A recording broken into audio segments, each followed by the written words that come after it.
Well, earlier this week, we brought you the story of Hokianga's fight to stop raw sewage entering its harbour. Wastewater from 4 sites ends up in the Hokianga, and when it rains heavily, it's barely treated. But it's not just the environmental damage. Campaigners say the cultural impact is just as devastating. Perry Wilton continues our coverage. The Hokianga's stunning waters hide a dark secret. That needs to stop. That needs to stop. It's not necessary to discharge human waste of that nature to water anymore. Technology has advanced. Wastewater plants at Opanoni, Rawene, Kohukohu and Kaikohe all discharge into the harbour, travelling down waterways like the Waiarohia stream. From the turning of the high tide for 3 hours after on the outgoing tide, you will never catch any locals in here. Why? Because we know that that's when wastewater is being discharged from the wastewater treatment plant up here. Often we will see literally raw sewage coming down here. But it's not just visually offensive, it's a cultural outrage. Another name for the harbour is Te Hokianga Nui a Kupe, because according to some kōrero, it's here that Kupe first landed.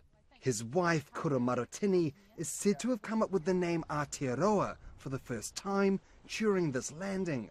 It's another reason for local iwi, wastewater management here is of such importance. It's culturally abhorrent. Far North Mayor Moko Te Pania is backing the call for change. Looking at alternative options which are better for our environment, culturally safer for our people. So I really do need central government to step up with an alternative because the status quo is not working. The existing wastewater infrastructure uses filtering pools which can overflow in heavy rains. Unlike in Auckland, in the Hokianga's case, water retention rates can mean sewage is stuck in the inlet for months before it's washed out to sea. Singapore, Switzerland, France, the state of Mississippi, all around the world we can see examples of how technology in relation to wastewater has advanced so much. I'm always proud as a New Zealander of the world-leading things we've been able to do in this country across so many different things, but when it comes to, those real core and important things we do, like water treatment, like wastewater treatment,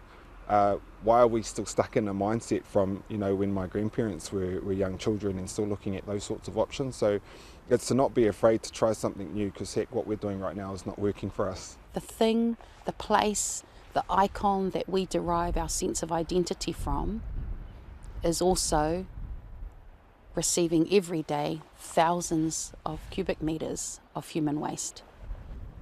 That's the impact. An impact that's tainting New Zealand's fairy origins.